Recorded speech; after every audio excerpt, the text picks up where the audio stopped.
নমস্কাৰ, মই ৰঞ্জনা আপোনালোকক অন্য এটি ভিডিঅ'লৈ স্বাগতম জনাইছোঁ। আৰু আজি মই আহি পালোহি নিলখত, যিহেতু ধেমাজিৰ পৰা নিলখলৈ অলপ দূৰ হয়। মই মোৰ মানুহজন, ছোৱালীজনী, ল'ৰাটো সকলোকেইটাই আমি আহি আজি পালোহি নিলখত, যিহেতু মোৰ মাৰ ঘৰ। আৰু যিহেতু এতিয়া দাদাবৌ আছে আৰু দাদাবৌহঁতৰ ঘৰলৈ বুলি আহিলোঁ। এতিয়া আহি পালোহি, এইটো মোৰ ডাঙৰ দাদাৰ ঘৰ। আৰু এইফালে বহি আছে বৌ, এইফালে এয়া বাইদেউ। বৌ এতিয়া অকলে আছে, যি পাৰিছে তেওঁ যোগাৰ কৰি থৈছে। আৰু আমি নিজে আজি অন্য এটা বেলেগ ধৰণৰ ভিডিঅ' বনাবলৈ গৈ আছোঁ। চুঙাত দিয়া চাউল, মানে বৰা চাউল চুঙাত দি কেনেকৈ খায় আৰু কেনেদৰে বনায়, মই ভিডিঅ'ৰ যোগেদি আপোনালোকক দেখাম, আপোনালোকে চাব। আৰু এতিয়া আমাৰ বৌ আছে। বৌ, কেনেকুৱা লাগিছে আজি আমি অহাৰ কাৰণে? ভালে লাগিছে আমাৰ। ভাল পাইছে নে বেয়া পাইছে অহাৰ কাৰণে? পাইছে। আমি যিহেতু বাই ভনী দুজনী, আৰু এজনী মোৰ বাইদেউ ঘৰে আৰু দাদাৰ ঘৰৰ ওচৰতে, সেয়েহে আহিলে একেলগতে দুই ঘৰলৈ অহা হয়। আৰু যিহেতু আহিলে চবেই ভালেই পায়, বেয়া নাপায় বাৰু, সকলোৱে ভাল পায়। আহিলে মাতি থাকে, সময় সুবিধা মিলাই আমি আহোঁ, আহি মেলি গৈ থাকোঁ। গাঁৱৰ জেগা, গাঁৱলীয়া পৰিৱেশ, আহিলে ভাল লাগে। আৰু মোৰ দাদাৰ ঘৰ আৰু বাইদেউৰ ঘৰ যিহেতু একেবাৰে অৰুণাচল বৰ্ডাৰত, একেবাৰে সীমাত আছে। আৰু ইয়াৰ পৰা বেছি দূৰ নহয়, অলপ দূৰ গ'লে পাহাৰ পায়। আমি আহি থাকোঁ মাজে মাজে ফুৰিবলৈ, ইয়াত ভাল লাগে জেগাবিলাক। আৰু আপোনালোকে চাওকচোন, চৌপাশে অকল গছ গছনি, সেউজীয়া এইবিলাক।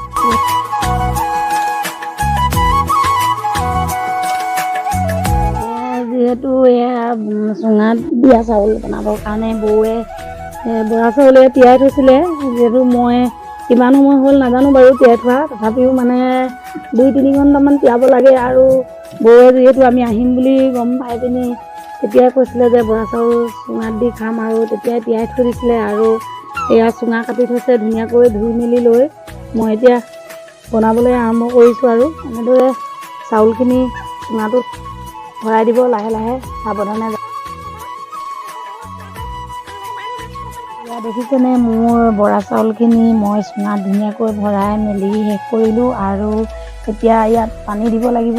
আপোনালোকে চাউলখিনিৰ পৰা 3-4 ইঞ্চি অলপ ওপৰলৈকে উঠাকৈ পানী দিব। আৰু মই এয়া পানী দি দিলোঁ।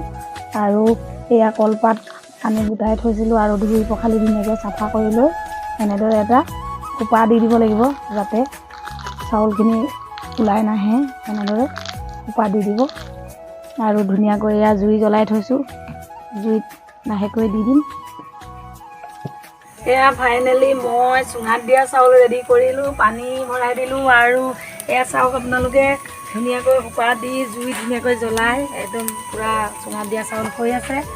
আৰু ইয়াত যিহেতু গাঁৱলীয়া পৰিৱেশ, গাঁৱলীয়া জেগা, খৰি মাৰিৰ পৰা অভাৱ নাই। আৰু এনেদৰে জুই জ্বলাই চুঙাত দিয়া চাউল বনাই খাবলৈ পাই ভালে লাগিছে। এয়া দেখিছেনে, বেছি সময় নালাগে আৰু হৈছে। আৰু এইফালে মোৰ ভতিজাজনী আহি পালেহি, আমি আহিছোঁ বুলি গম পাই তাইও আহিলে।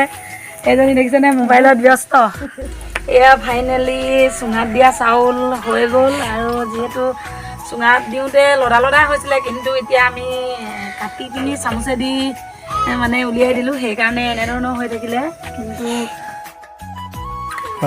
ফাইনেলি এয়া ৰেডি হৈ গ'ল। আৰু এয়া খাবলৈ লৈছোঁ এতিয়া চুঙাত দিয়া চাউল। এয়া দেখিছেনে, ধুনীয়াকৈ হৈ গ'ল।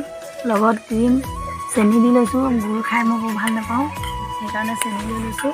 আৰু এতিয়া চাউল খাই আছোঁ ক্ৰীমৰ লগত, ধুনীয়াকৈ খাবলৈ ভাল লাগিছে। আৰু আজিলৈ মোৰ ভিডিঅ'টি ইমানতে সামৰণি মাৰিছোঁ।